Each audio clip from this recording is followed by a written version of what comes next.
Suka atau tidak, lebah madu telah diciptakan menjadi pekerja yang sangat keras. Setiap sarang lebah menyerupai sebuah perusahaan besar yang sibuk, tempat setiap lebah memainkan peran khusus. Sebagian dari mereka mengumpulkan polen dan nektar, yang lain membuat madu dan menjaga suhu sarang mereka. Lebah ratu agak mirip dengan CEO. Tugas utamanya adalah menjadi ibu bagi semua lebah dalam sarang itu. Dengan begitu banyaknya pekerjaan, lebah tidak punya hari libur atau akhir pekan. Mempunyai anak bukan tugas ringan bagi penguin kaisar. Pertama-tama, penguin betina menghasilkan 1 telur setelah perjalanan panjang. Ia bisa bepergian sampai sejauh 80 km untuk sampai di tempat yang cocok. Kemudian si betina menyerahkan telur itu ke penguin jantan dan pergi ke laut untuk mencari makan. Si jantan menjaga kehangatan telur. Faktanya, ayah yang penyayang itu mengerami telurnya selama sekitar 64 hari. Ia bapak sekaligus ibu. Ia bahkan bisa merawat bayi penguin beberapa hari setelah menetas sampai sang ibu kembali dengan membawa makanan. Saat itulah giliran penguin jantan pergi mencari makan selama beberapa minggu di laut. Kedua penguin itu akan terus bergantian merawat anak dan mencari makan sampai anaknya mandiri. Cacing tanah menghabiskan seluruh hidupnya membuat terowongan di dalam tanah. Para petani harus sangat berterima kasih kepada hewan yang selalu sibuk ini atas kegiatan di bawah tanahnya. Karena terowongan yang dibangun cacing membantu menyuburkan tanah dengan udara dan air. Cacing juga membantu tanaman menyediakan mineral dalam bentuk nutrisi dari tanah. Jadi, makhluk sederhana ini melakukan pekerjaan yang sangat penting. Tapi tentu saja itu adalah pekerjaan yang berat bagi cacing itu sendiri. Kamu mampu? Sebagian orang mungkin berkata, rayap adalah mimpi terburuk bagi pemilik rumah. Tapi ahli penghancuran ini sungguh bermanfaat di alam bebas. Rayap bisa mengunyah kayu-kayu tua dan mengubahnya menjadi tanah yang subur. Di dalam koloni raksasa mereka, rayap-rayap terbagi ke dalam beberapa kelompok dengan masing-masing kelompok melakukan tugas khusus. Seperti halnya lebah, ratu rayap juga melahirkan keturunan seluruh koloni. Tapi rayap pekerja mungkin yang paling sibuk. Mereka mengumpulkan makanan, merawat anak-anak, dan membangun sarang. Merekalah satu-satunya jenis rayap yang bisa mengubah selulosa menjadi makanan, dan itu sebabnya merekalah yang memberi makan semua rayap lain. Hei, sapalah dokter laut kita. Ukuran ikan raisi pembersih cukup kecil, tapi mereka melakukan banyak pekerjaan.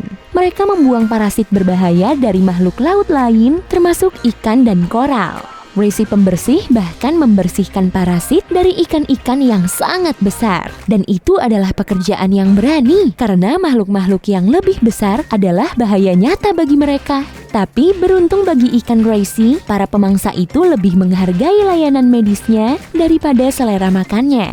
Tolong jangan makan aku, jangan makan aku. Hei, terima kasih. Ikan-ikan raisi pembersih bekerja tanpa lelah siang dan malam dengan sangat baik. Penelitian menunjukkan bahwa koral menjadi jauh lebih sehat setelah dibersihkan.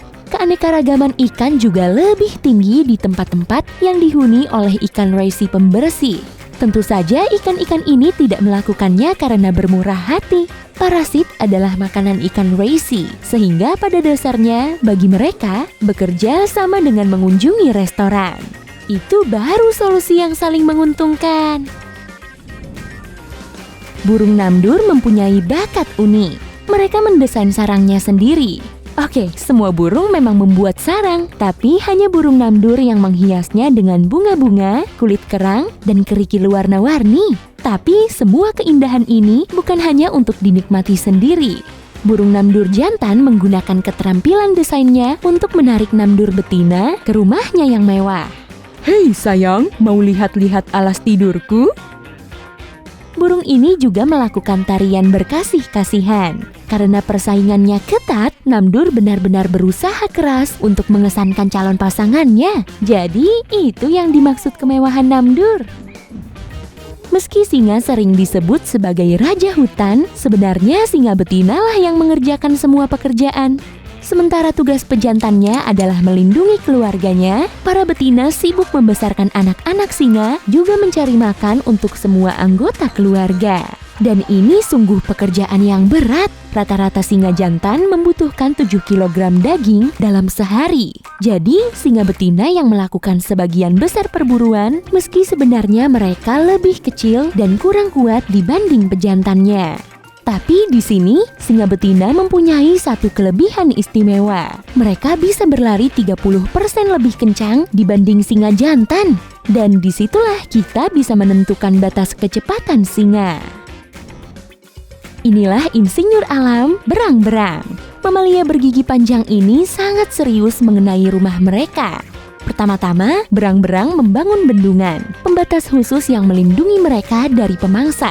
Bendungan itu biasanya terbuat dari lumpur, batu-batuan, dan kayu. Berang-berang mengunyah batang pohon, lalu memecahkan kayu itu menjadi potongan-potongan kecil dan membawanya dengan gigi mereka. Mereka siap mengulangi pekerjaan ini jika diperlukan.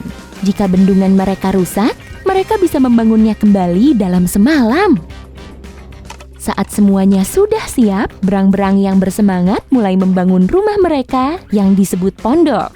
Ini adalah bangunan yang sangat canggih, dilengkapi dengan ventilasi, jalan masuk bawah air, dan ruang makan tempat mereka menyimpan kayu untuk dimakan selama musim dingin.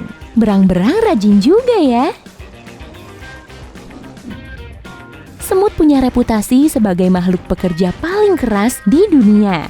Organisasi sosial dan pembagian kerja mereka yang ketat menjadikan semut sangat sukses saat bekerja sama.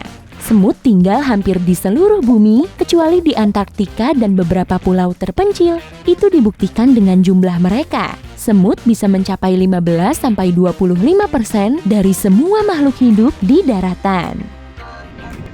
Tapi meski koloni mereka tampak sangat sibuk, beberapa makhluk kecil ini sebenarnya beristirahat sesekali. Para ilmuwan pernah mengamati perilaku beberapa ratus semut dari 5 koloni yang berbeda. Hasilnya menunjukkan bahwa sekitar 40%-nya sibuk bersantai. Mereka membagi semut-semut itu menjadi 4 kelompok. Semut pejalan, yaitu semut-semut yang menghabiskan sebagian besar waktunya berkeliaran di sekitar bukit semut.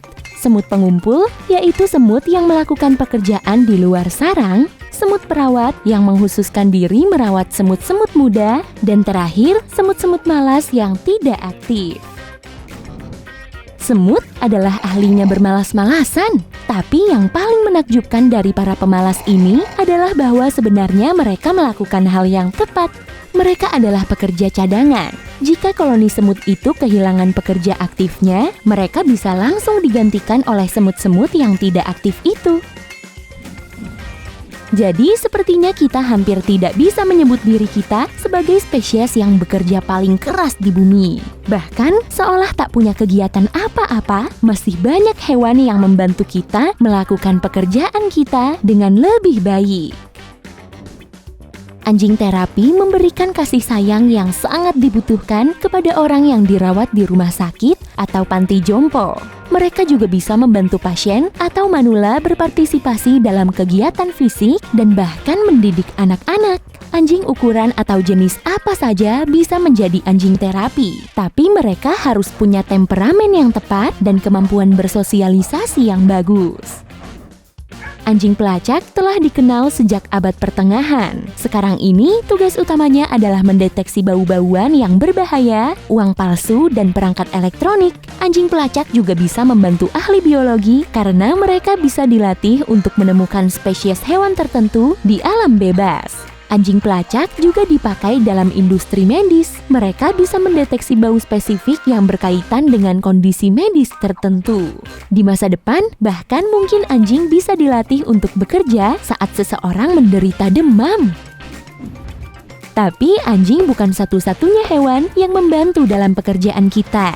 Gajah adalah satu contoh lain. Gajah-gajah India masih banyak dipakai untuk berbagai pekerjaan, terutama di hutan. Hewan ini mampu mengangkut beban berat hingga 9.000 kg yang setara dengan berat 130 manusia dewasa. Gajah bisa mengangkut batang-batang pohon yang berat serta melakukan pekerjaan kompleks. seperti menumpuk balok kayu dalam urutan tertentu, bongkar dan muat kapal tongkang, serta mencabut pohon-pohon dari perairan yang dalam. Hewan luar biasa ini bisa mempelajari lebih dari 30 perintah. Tapi jika kamu mengira semua hewan lebih produktif daripada kita, jangan khawatir. Masih ada lebih banyak hewan yang lebih suka rebahan tanpa mengerjakan apa-apa. Koala adalah salah satu spesies termalas di bumi. Mereka menghabiskan sebagian besar masa hidupnya di puncak-puncak pohon kayu putih. Sebenarnya koala bisa berlari, bahkan berenang. Tapi biasanya mereka hanya bergerak jika diperlukan dan tidur sampai 20 jam sehari.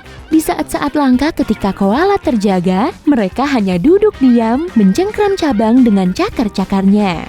Bahan makanan mereka lah yang menjadikan mereka pemalas. Kalori yang terkandung dalam daun kayu putih tidak cukup tinggi.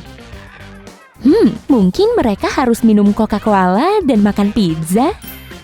Hey, jika kamu belajar hal baru hari ini, klik tombol suka di video ini lalu bagikan pada teman-temanmu. Inilah beberapa video menarik lainnya yang bisa kamu tonton. Klik saja video di salah satu sisi layar. Dan ingat, tetaplah di sisi terang kehidupan.